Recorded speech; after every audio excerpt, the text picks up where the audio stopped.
안녕하세요. 저는 평범한 40대 초반의 여성입니다. 저는 한번 이혼한 전적이 있는데요. 정말 어이없는 시부모의 행태와 남의 편임이 틀림없는 남편의 합작이었어요. 처음에는 시댁 때문에 스트레스를 많이 받았지만 뒤로 갈수록 남편에게 더 큰 배신감을 느껴야 했죠.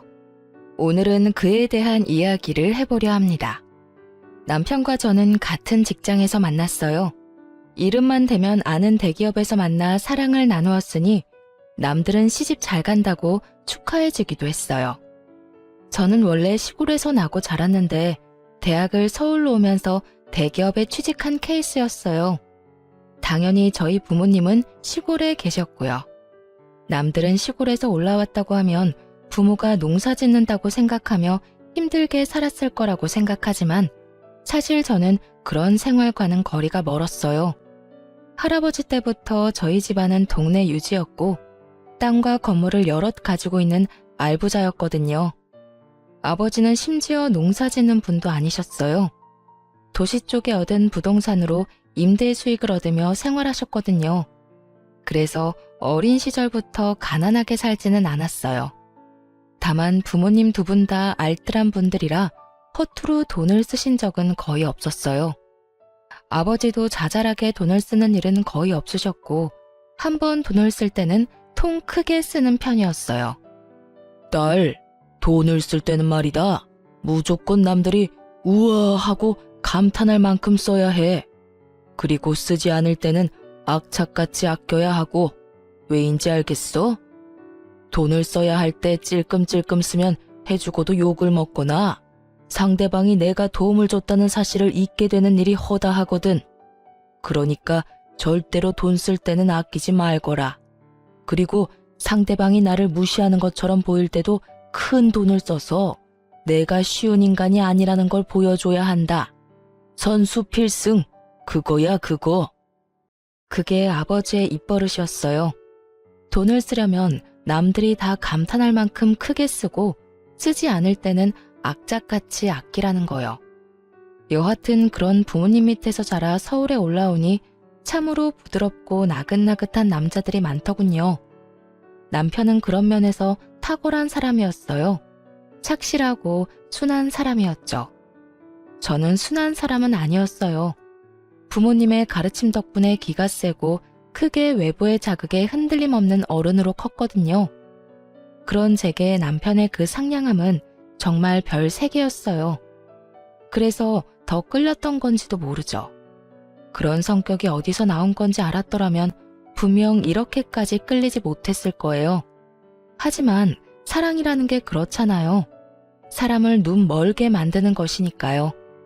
그렇게 남편은 제게 결혼에 대해 진지하게 이야기했고 저도 결혼을 긍정적으로 생각하기로 했어요. 그렇게 저희는 드디어 상견례를 하게 됐어요. 아유, 멀리서 오시느라 고생하셨어요. 그래도 깡촌에 있다가 도시 오니까 볼 것 많아서 좋으시죠? 있는 동안 관광이라도 많이 하고 가세요. 시골에서는 이런 거 볼 일도 없을 거잖아요. 안 그래요? 그 말에 기분이 확 나빠졌어요.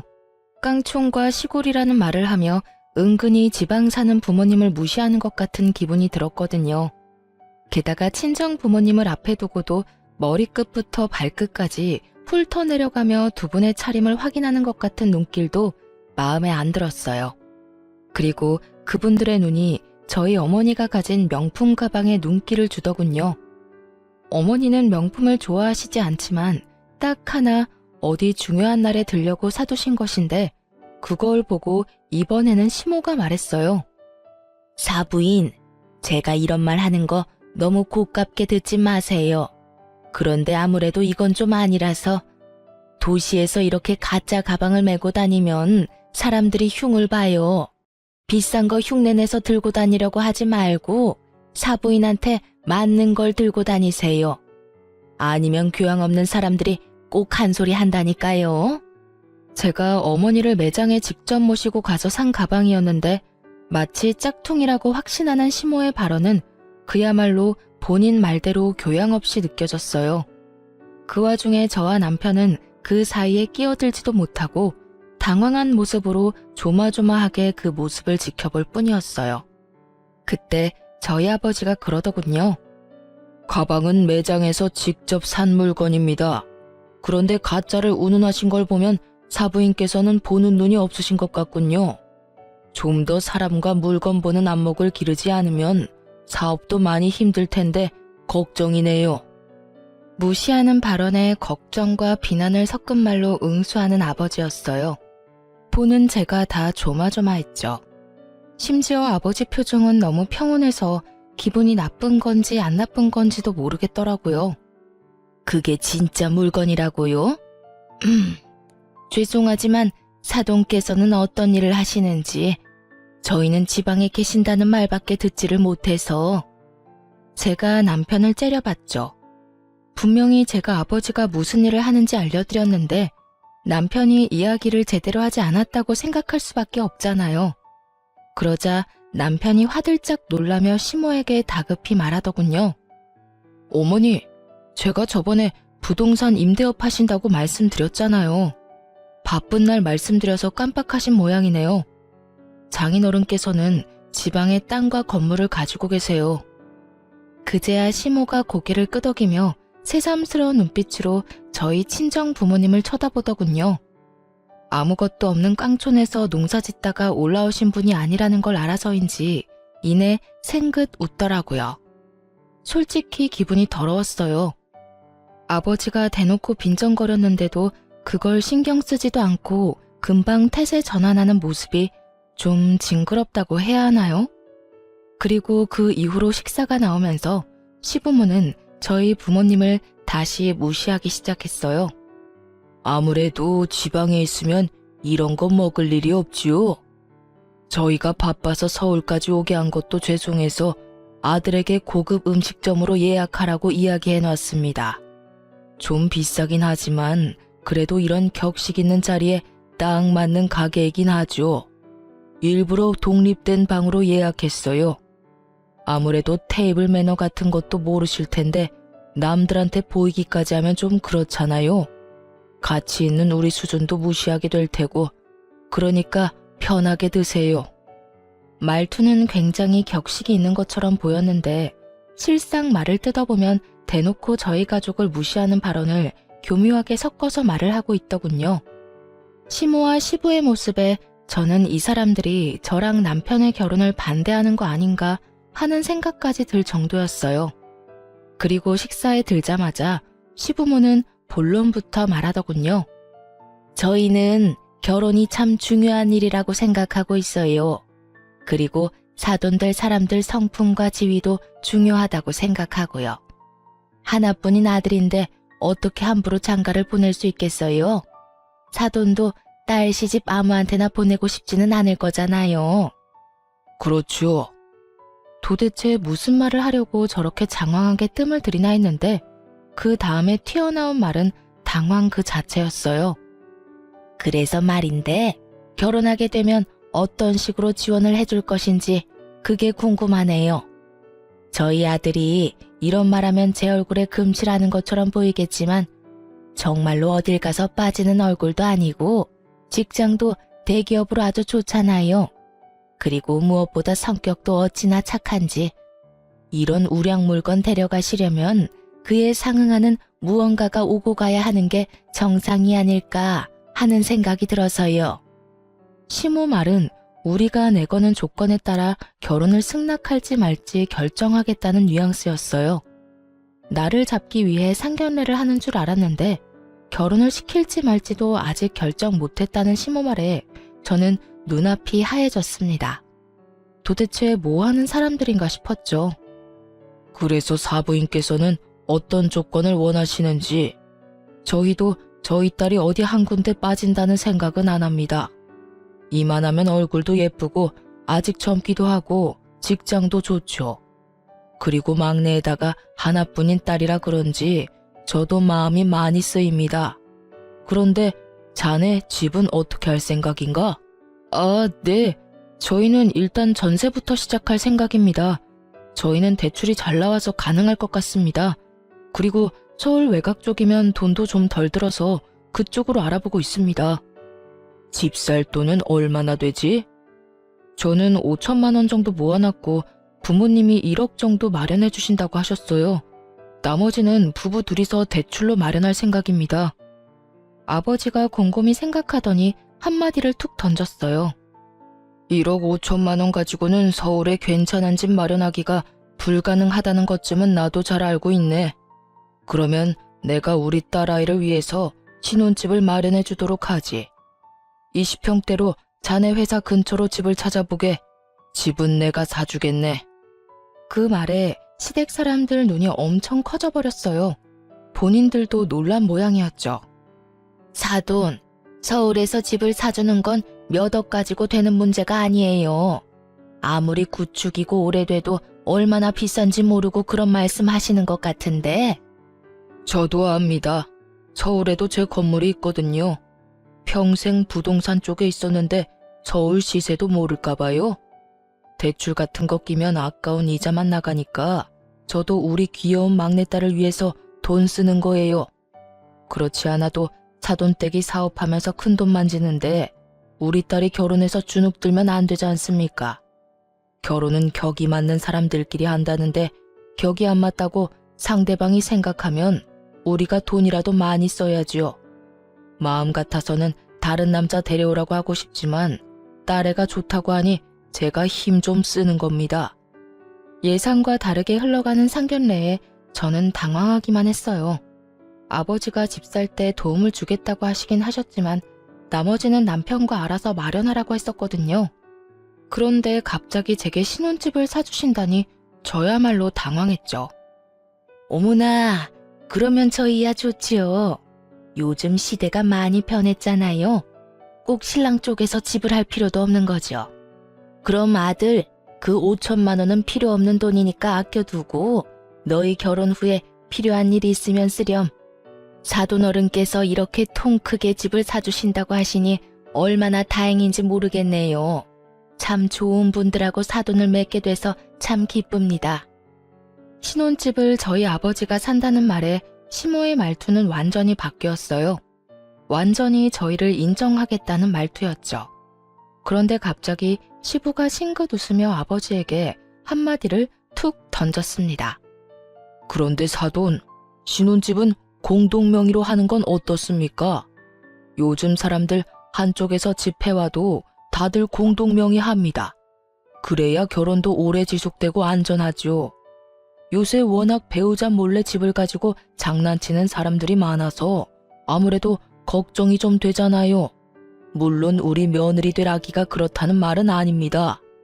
그냥 통상적으로 다들 살면서 서로 집에 기여를 할 것인데 한 사람 이름으로 집을 한다는 게 좀 너무한 처사가 아닌가 해서요. 지금 저희 딸이 그런 장난질이나 할 사람처럼 보입니까? 그리고 억짜리 집도 아니고 몇십억이나 되는 집을 돈 한 푼 내지 않은 사위에게 지분을 내준다는 것도 너무 날로 먹으려는 것처럼 보이는데요.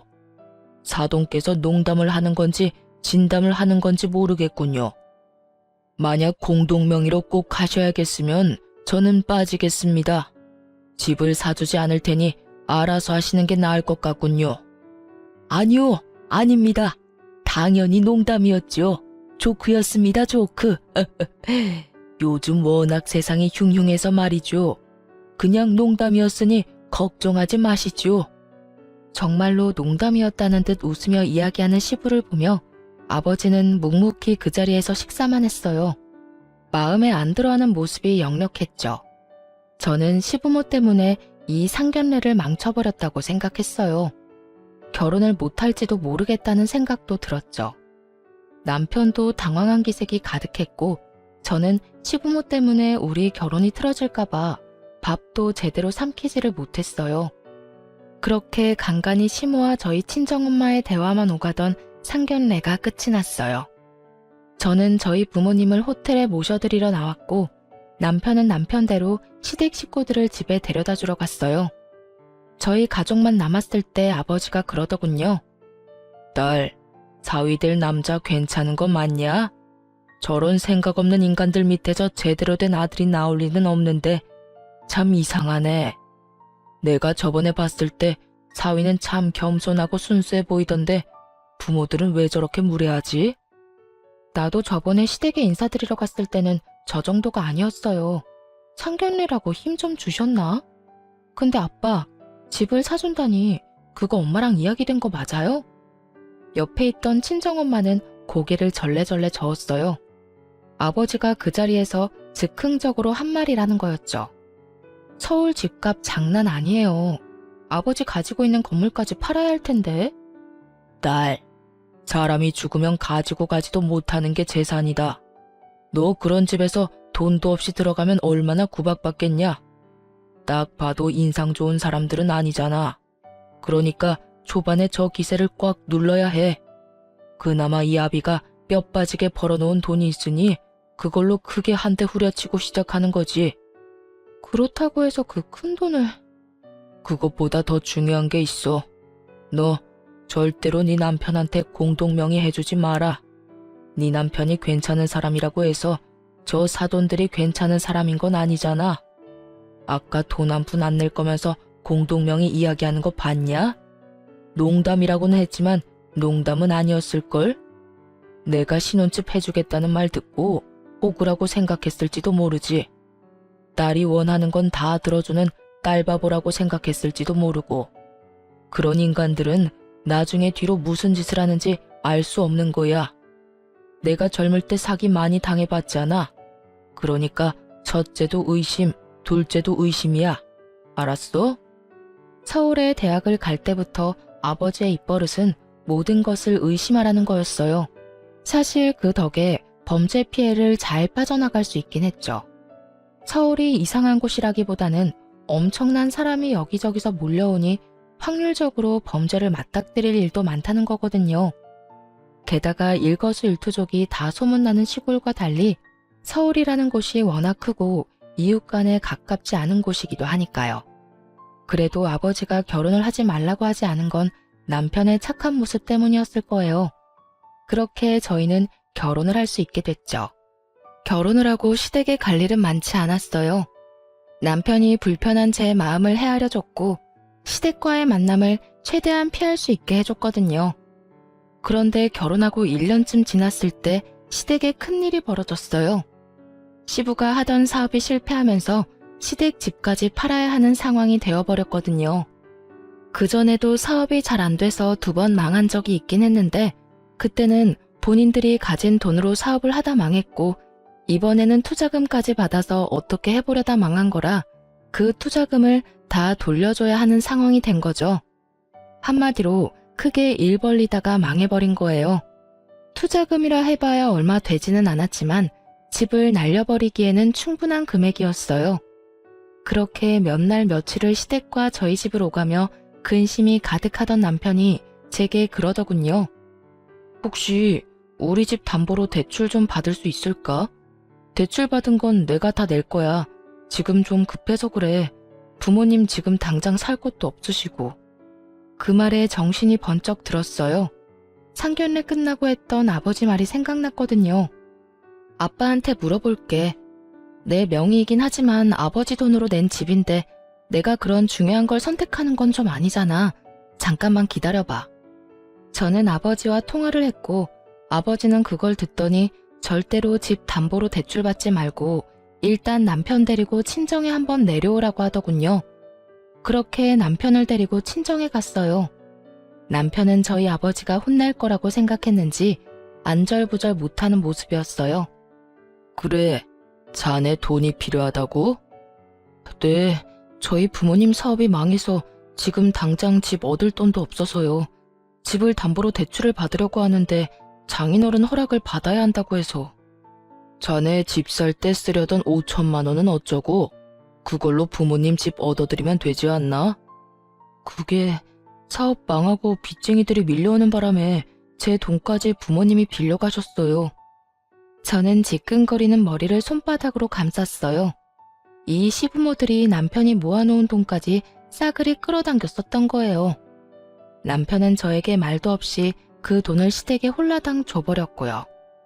만약 그 돈이 저희가 부부 생활 중에 모은 돈이었다면 화가 엄청 났을 테지만 결혼 전에 모은 돈이었고 부모가 빚쟁이에게 쫓기니 쓸 수밖에 없었다는 점 때문에 저도 남편에게 따질 수도 없는 입장이었어요. 다만 걱정이었죠. 이러다가 우리 집까지 그 불똥이 튈까봐 말이죠. 그렇군. 그러면 내가 1억을 빌려주겠네. 대신 차용증은 써야 하는데 괜찮은가? 네, 괜찮습니다. 빌려만 주시면 제가 매달 잘 갚겠습니다. 원금은 자네가 부담 안 될 정도로 갚으면 되고 이자는 안 받도록 하겠네. 대신 조건이 좀 까다로운데 잘 읽어보고 결정하게. 저와 남편이 차용증에 쓰인 내용을 읽어봤는데 2가지 항목이 밑에 추가로 적혀 있었어요. 한 가지는 신혼집을 담보로 대출을 받게 되면 일시 상환을 해야 한다는 조건이었고, 저와 남편이 이혼을 하게 되면 또 일시 상환을 해야 한다는 거였죠. 아무래도 내가 임대업 하면서 사기를 하도 많이 당해서 이런 계약서나 차용증은 좀 꼼꼼하게 쓰는 편이네. 어떻게든 허점을 이용해서 빠져나가려는 사람이 많거든. 그렇군요. 저는 괜찮습니다, 장인어른. 저희가 이제 막 결혼했는데 헤어질 일도 없고 신혼집도 아내 명의이니 아내 허락 없이는 어떻게 하지도 못합니다. 매달 원금만 조금씩 갚아도 되는 조건이면 다른 어떤 곳에서 빌리는 것보다 훨씬 좋은 조건인데요. 저희 상황 생각해 주셔서 이렇게 빌려주시는 거 너무 감사합니다. 남편은 호언장담을 하며 도장을 꾹 찍더군요. 결혼한 지 1년밖에 안 됐으니 어찌 보면 당연한 거였죠. 저도 이혼할 생각은 없었으니까요. 그래서 아버지가 남편을 도와주려 하는 것에 감사했어요. 꼼꼼하게 써놓은 항목들도 저희가 지키기 쉬운 것들로 넣어준 거라고 생각했어요. 남편은 그 돈을 가지고 시부에게 바로 집을 하나 얻어줬습니다. 1억에 대출까지 껴서 겨우 전셋집을 얻을 수 있었어요. 어머니, 아버지, 장인어른께서 무이자로 돈을 안 빌려주셨으면 진짜 이 집도 못 구할 뻔했어요. 다음에 선물 사들고 찾아뵙기로 했어요. 이 사람한테도 더 잘해야겠다 싶고요. 남편이 그 말을 하며 저를 바라보며 싱긋 웃었어요. 저도 그런 남편을 향해 웃어 보였어요. 아버지의 호의 덕분에 급한 불을 끄게 됐으니 저도 마음이 좀 홀가분했거든요. 그런데 그런 제 마음에 시모가 찬물을 탁 끼얹더군요. 그래? 1억이 뭐 큰 돈은 아니지. 그리고 그 돈 빌려준 게 사돈 어른이지 며느리는 아니지 않니? 얘한테 잘해줄 건 뭐야? 너 돈 때문에 잡혀 살면 안 된다. 도와줄만 하니까 도와준 거야. 너 보고 도와준 걸 며느리 덕으로 돌리는 것도 이상하고. 그리고 며느라가, 너도 네 아버지 돈으로 우리한테 생색낼 생각은 하지 마라. 그 돈이 네 돈은 아니잖니? 나는 며느리 눈치 보며 살 생각은 없어. 어차피 그 돈도 그냥 준 게 아니라 빌려준 거고 원금 꼬박꼬박 갚을 건데 우리가 너희 가족한테 굽실거리는 것도 이상하잖아. 그치? 시모의 말에 저는 입을 다물지 못했어요. 참, 사람 도와주고 이런 식으로 취급받을 줄이야. 그런데 그 뒤가 더 문제였어요. 그리고 이번에 김장해야 하는데 우리는 이사 때문에 힘들 것 같으니 너 혼자 김장 좀 해서 김치 보내거라. 나는 가게에서 파는 김치는 맛이 없어서 못 먹거든. 그리고 젓갈 많이 들어간 것도 못 먹으니까 참고하고. 아, 그래도 한 30포기는 넘게 해야 할 거야. 우리 집에 10포기, 너희 10포기, 할머니네 10포기. 다 되면 집으로 갖다 줘. 알겠니? 그 이야기를 듣는데 완전 골이 띵하더군요. 같이 하자고 했으면 이 정도로 열받지는 않았을 겁니다. 저희 집도 시골에서 김장 엄청 많이 하거든요. 그런데 그걸 혼자서 하는 건 절대 아니었어요. 김치를 가져갈 사람들은 다들 모여서 함께 하는 거였으니까요. 그런데 저더러 혼자 30포기를 하라니 저는 알겠다고 말하고 김장은 8포기만 했어요. 저희 먹을 것만 해서 김치 냉장고에 넣어두고 시댁과 시조모댁에 보낼 김치는 인터넷으로 주문했어요. 그리고 2분 주소를 남편에게 알아내서 김치를 보내드렸죠. 이틀 뒤에 시모에게서 전화가 왔습니다. 야, 너 이게 뭐 하는 짓이야? 김치를 사서 보내? 내가 김장김치해서 보내라고 했지 사서 보내라고 했니? 어머님, 죄송한데 저 혼자 30포기는 못해요. 그래서 사서 보내드렸는데 문제라도 있으신가요? 입맛에 안 맞으면 반품하시고 다른 거 사시면 될 것 같은데요. 그 문제가 아니잖아. 30포기 누가 혼자 하라고 했니? 친정 가서 해오면 되지. 지금 시댁김치를 친정에서 해서 가지고 오라는 말씀이신가요? 그래. 너 혼자 못하겠으면 그렇게 하면 되지. 내가 분명히 말했지? 나는 시중에 파는 김치는 못 먹어. 저희 친정어머니가 왜 어머님 드실 김치를 해야 해요? 저희 어머니를 설마 가사도우미 정도로 생각하시는 건 아니시죠? 저는 어이가 없었어요. 불과 얼마 전에 우리 부모님한테 돈 빌려갔잖아요. 그런데 저뿐만 아니라 저희 부모님까지 끌어들여서 시집살이를 시키려 하는 꼴이 정말 너무 웃겼어요. 사돈한테 돈 빌려간 주제에 마치 주인이라도 된 마냥 굴더군요. 난 그런 생각 한 적 없어. 오히려 네가 우리를 얼마나 무시했으면 내 말은 들은 채도 하지 않고 김치를 사서 보냈겠니? 정말 며느리라고 하나 있는 게 이렇게 생각이 없어서 어쩌니? 이런 일 하는 게 며느리야. 결혼한 지 얼마나 됐다고 벌써 시어머니를 이겨먹으려고 해? 어머님, 인간적으로 30포기를 혼자 하라거나 나누지도 않을 친정엄마와 함께 하라고 하는 게 더 저희를 무시하는 것 같은데요. 김치는 보냈고 마음에 안 드시면 반품하고 이번에는 어머님이 직접 주문해서 드세요. 요즘 파는 김치도 맛있게 잘 나와요. 그리고 요즘 세상에 며느리가 시댁 일꾼이라고 생각하는 것도 진짜 구식인 건 아시죠? 저는 그렇게 이야기하고 전화를 뚝 끊었어요. 시모가 열받았는지 남편에게 전화해서 난리를 쳤더라고요. 그날 저녁에 남편이 저희 집에 와서 그러더라고요. 여보, 도대체 어머니랑 무슨 일이 있었길래 어머니가 그렇게 화가 나셨어? 어머님이 나더러 김치 30포기를 혼자서 하라고 하더라고. 그래서 우리 먹을 8포기만 하고 어머님 보낼 김치는 인터넷에서 사서 보내드렸지. 이 일에 어디에서 화를 내는지 모르겠네. 우리 엄마 입이 좀 까다로우셔서 시중에 파는 김치는 못 드시는데 웬만하면 김치에서 갖다 드리지 그랬어. 남편의 이야기에 저는 화가 났어요.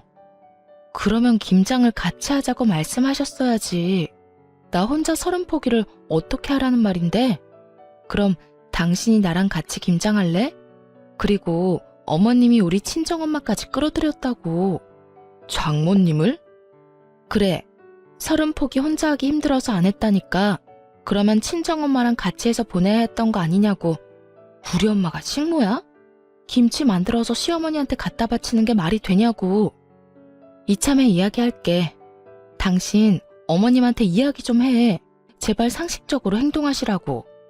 내가 당신한테 이런 이야기 하는 거 싫은데 부모님 그 집도 우리 아버지한테 빌린 돈으로 마련한 거잖아. 그러면 적어도 우리 부모님은 건드리지 말아야지. 제 말에 남편은 우물쭈물 쩔쩔매며 아무 말도 못하더군요.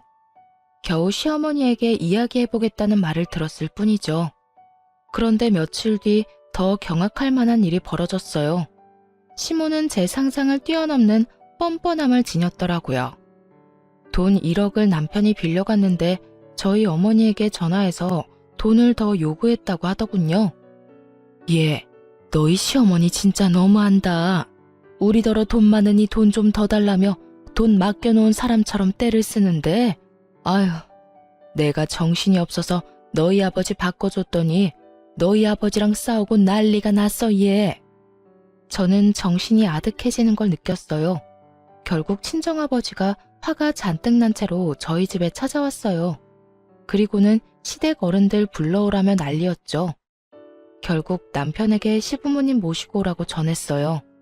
남편은 화난 장인의 모습에 시모에게 도대체 무슨 짓을 저질렀냐고 물었고 시모는 자기는 잘못한 거 없다며 당당하게 저희 집에 왔더군요. 사부인, 아무리 그래도 이건 너무하지요. 어떻게 다짜고짜 와이프한테 전화해서 돈을 더 달라고 떼를 쓰실 수가 있습니까? 아니, 우리한테 돈 맡겨놨어요?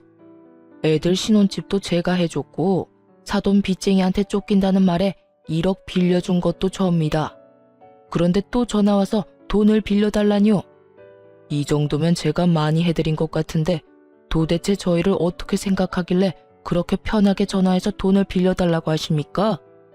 힘들 때 좀 도와달라는 게 뭐가 문제예요? 안 빌려주면 그만이지. 이렇게 사람까지 불러서 무안을 주려는 이유는 뭐예요? 올랑 집 하나 해줬다고 대단한 사람이라고 생각하시나 본데 저희 사업 잘 될 때랑 비교하면 별것도 아닌 수준이거든요. 지금은 사업이 잘 되고 있어서 저희한테 돈 빌리려고 전화하신 겁니까? 무슨 일이든 정도라는 게 있는 법인데 막무가내로 전화해서 떼쓴다고 돈을 빌려줄 거라고 생각했어요? 이런 무례한 사람들이랑 사돈을 맺다니. 장인어른, 진정하세요. 제가 사과드리겠습니다. 어머니가 그런 전화하신 줄 정말 몰랐습니다. 그러니 화 푸세요. 남편의 사과에 시모는 입이 삐죽 나왔고 친정아버지는 겨우 가라앉은 모양새였어요. 어머니, 빨리 사과드리세요. 앞으로 연락 안 하면 되는 거잖아.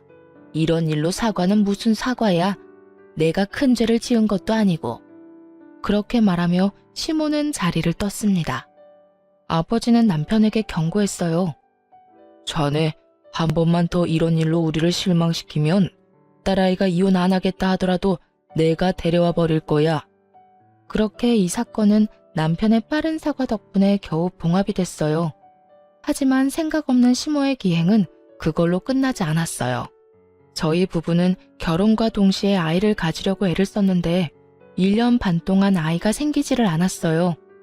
그래서 산부인과 검사를 했고 제가 다낭성 난소증후군이라는 난임 판정을 받게 됐어요.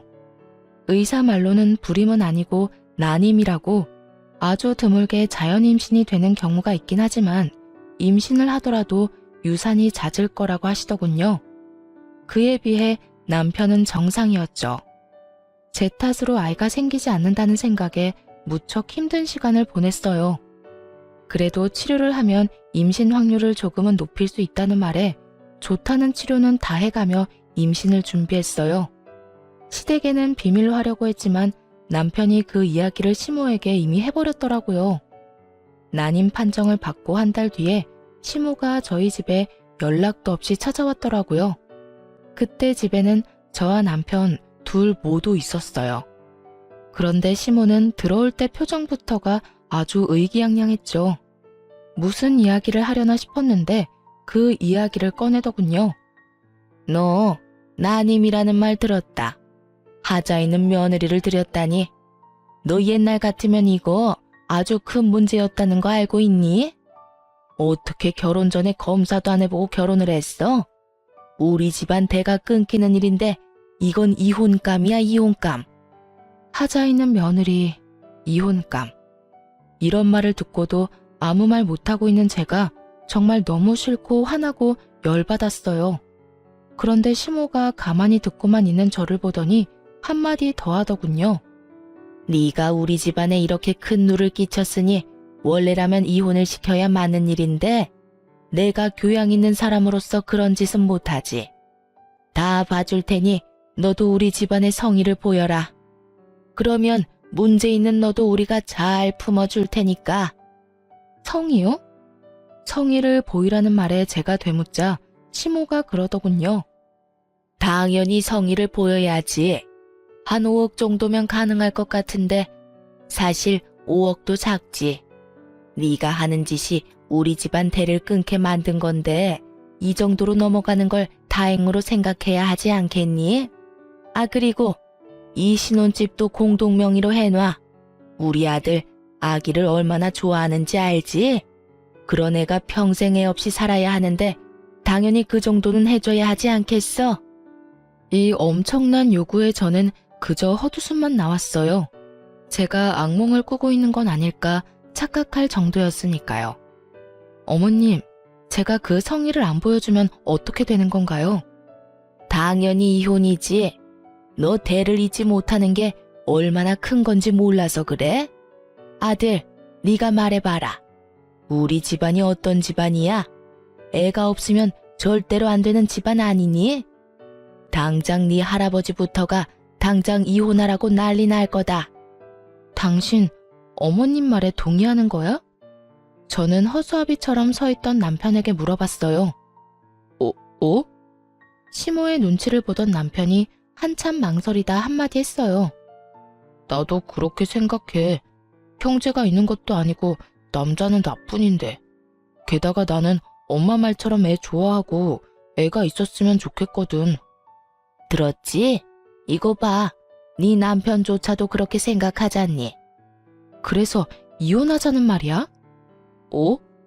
그건 아니고 엄마 말대로 해주면 그냥 살아도 되고. 정말 복장 터진다는 말이 무슨 말인지 그제야 알겠더군요. 답답해서 돌아버리겠더라고요. 이 사람이 이렇게까지 우유부단했나 싶은 생각과 도대체 시모가 어떻게 사람을 구워 삶아서 이런 말을 하는 걸까 궁금할 정도였죠. 그래, 이혼이 웬 말이니? 그냥 성의만 보여주면 넘어가 준다니까.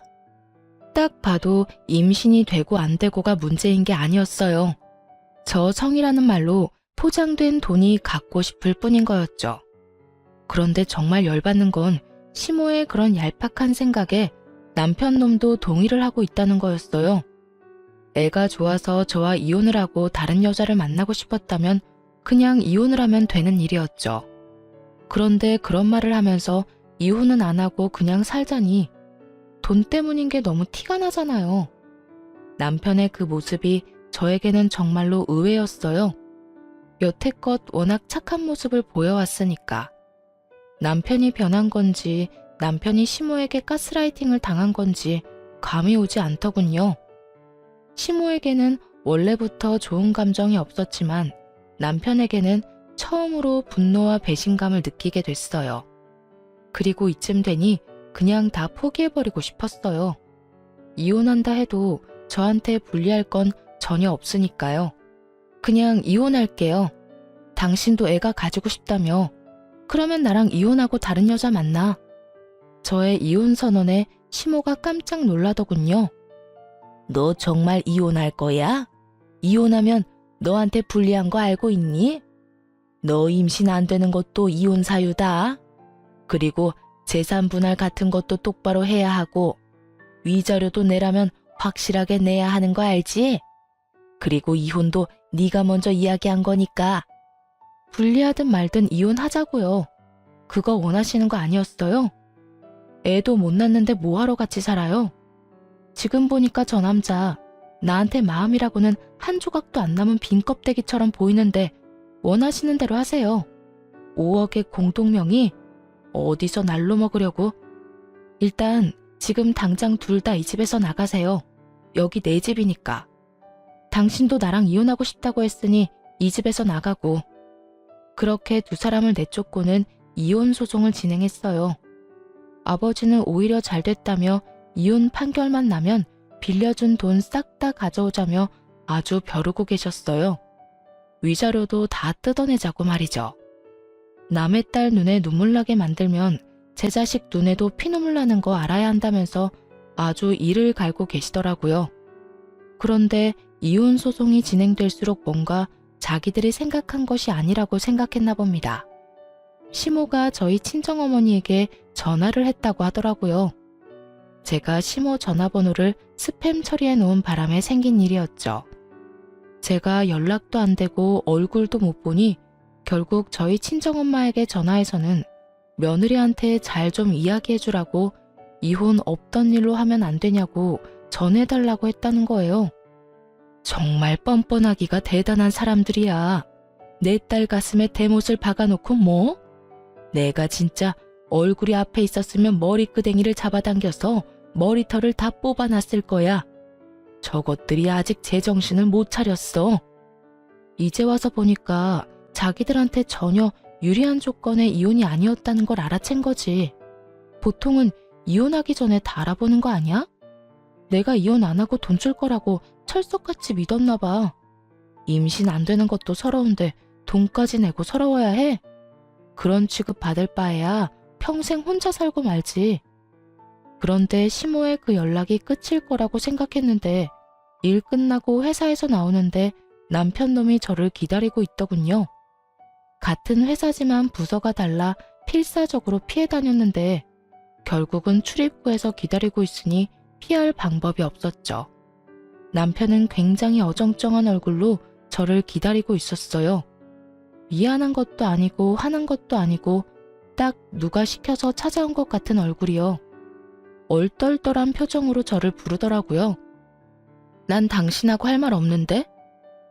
여보, 나는 할 말 있어. 잠시면 돼. 잠깐만 들어줘. 내가 그때 한 이야기는 정말로 다 거짓말이야. 난 여전히 당신 사랑하고 있고 아이가 없더라도 당신하고 헤어지고 싶은 생각 절대로 없어. 이건 진짜 내 진심이야. 그러니까 우리 이혼 없던 걸로 하면 안 될까?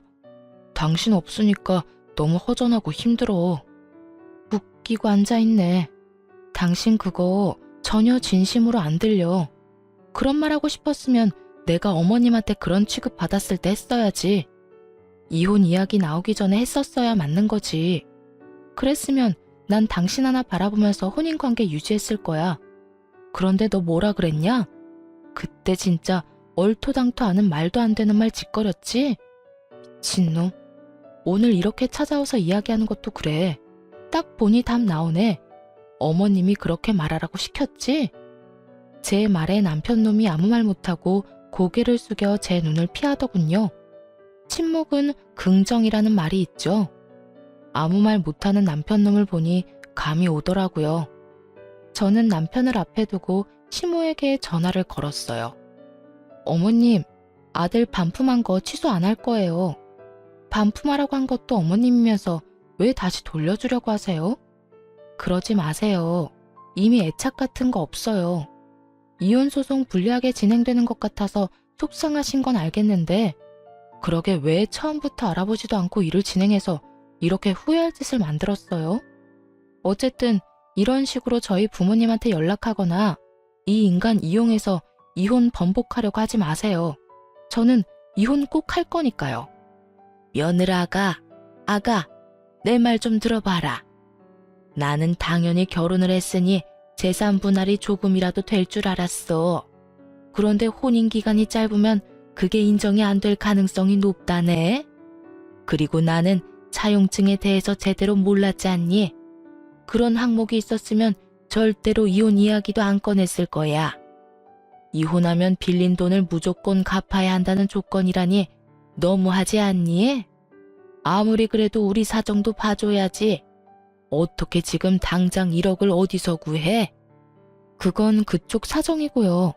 아주 호언장담을 하면서 도장을 찍은 건 남편이고 그 호언장담도 깨가며 이혼 원한 것도 남편이거든요. 이혼 등 떠민 건 어머니고요. 그래, 그건 나도 인정하마. 하지만 그런 조건에 대해 상세하게 이야기 안 해준 네 잘못도 있지. 애는 없어도 된다. 얘야, 그러니까 이혼만은 좀 어떻게 안 되겠니? 나는 이혼 안 하는 게 훨씬 좋은 것 같아. 왜요? 저는 하는 게 좋을 것 같은데요. 난임이라는 거 하나만으로 저를 하자 있는 인간으로 몰아서 친정의 돈까지 뜯어내려고 하더니 결국 가지고 있는 모든 걸 잃으셨네요. 그냥 가만히 아들 부부 놔뒀으면 그래도 빌린 돈은 보전할 수 있었을 텐데. 저희 이혼하게 만드신 것도 모자라서 사람 약점 가지고 뒤흔든 고약한 마음씨 잘 봤어요. 그래도 결혼 초반에 알게 돼서 천만다행이에요. 잘못했으면 저도 못 빠져나올 뻔했으니까요. 앞으로 연락하지 마세요. 연락하면 스토커로 신고할 거예요. 그리고 이 인간 시켜서 말 전하게 하지도 말고요. 저 이미 이 사람한테 정 다 떨어졌어요. 그렇게 말하고 전화를 끊자 남편놈은 더욱더 고개가 아래로 파고들더군요. 이 인간이 이 정도로 마마 보일 줄은 결혼할 때만 해도 몰랐어요. 그냥 남 생각 잘하는 착한 사람이라고 생각했는데 제가 깜빡 속았던 거예요. 앞으로 이런 일로 내 앞에 얼굴 보이지 마. 재수없으니까. 내가 이런 말 했다고 화낼 건 아니지? 너 딱 재수없게 행동했잖아. 애가 가지고 싶어서 이혼을 하고 싶어? 입에 침이라도 바르고 거짓말을 해. 부모 말 그대로 전달하는 앵무새 같은 인간아. 너 같은 마마보이하고 결혼한 게 내 인생의 유일한 오점이야. 그렇게 쏘아붙이고 뒤도 돌아보지 않고 남편을 내버려 두고 나왔어요. 그리고 이혼 판결 나고 저는 직장 지인들에게 이혼 사실을 알렸어요. 결국 난임을 이유로 이혼까지 요구했다는 게 소문나기 시작하면서 남편의 회사 내 입지도 확 줄어들어 버렸죠. 평판까지 나빠지게 됐고요. 그래도 좋은 직장이라 퇴사는 하지 않고 잘 버티고 있더군요. 그렇게 2년을 그 인간 얼굴을 가끔씩 마주치면서 일을 다녀야 했어요. 그것도 저에게는 굉장히 곤혹스러운 일이었죠. 그렇지만 저는 이혼 2년 만에 재혼에 성공하게 됐어요. 정말 기적 같은 일이 벌어졌거든요. 난임이라고 자연임신이 힘들 거라는 의사의 말이 있었지만 자연임신에 성공했거든요. 남편과 헤어지고 만나던 연인이었어요. 난임이라는 걸 미리 이야기하고 만난 아주 좋은 사람이었고 어쩌다 보니 속도 위반으로 애가 생겨서 결혼을 하게 됐거든요. 저는 전 남편과 살던 집의 인테리어를 싹 다 고쳐서 다시 새로운 재혼남과 신혼집을 꾸렸어요. 게다가 임신 5개월에는 결혼식까지 했거든요. 저는 재혼이라 규모를 좀 작게 하긴 했지만요. 그런데 결혼식 직후에 전 남편이 저를 찾아와서 엄청 따지더라고요. 난임이라는 거 거짓말이었어? 너 딴 남자 만나려고 나한테 거짓말했지? 당신이 거짓말한 거면 우리 이혼은 무효라고, 무효. 이보세요. 저랑 인연 끝난 지 벌써 2년이 넘었어요. 뭘 거짓말하고 말 게 어디 있어? 너 의사 말 제대로 듣기는 했어? 불임이 아니라 난임이라고 했잖아. 자연임신 되는 케이스도 드물게 있다고. 다 듣고도 사람 불임 취급하면서 이혼하자고 한 게 누군데? 세상 모든 사람이 나한테 임신에 대해 의심해도 너만은 그딴 말 하면 안 되지. 직접 듣고 봤으면서 어디서 헛수작이야? 그리고 나 버린 게 너잖아. 잊어버렸어? 아니면 기억을 너 좋을 대로 바꾸고 있는 거야? 나는 영원히 그거 못 잊어. 네가 한 그 정신 나간 소리. 그러니까 이제 와서 정신 나간 짓 하지 말고 여태 했던 것처럼 해. 내 앞에 나타나지 말라고. 그렇게 화를 내고 저는 돌아왔어요. 그리고 곧바로 출산 휴가에 들어갔어요. 복덩이 같은 아들을 낳고 나서야 회사 동료에게 이야기를 전해 들을 수 있었어요. 전 남편 놈이 결국에는 회사를 그만두고 나갔다고 하더라고요. 제 이야기가 뭔가를 느꼈는지는 알 수 없지만 그래도 안 보고 사는 건 속이 시원했어요. 마마보이. 말로만 들었던 충격적인 사람들은 애초부터 거르는 게 맞는 것 같아요.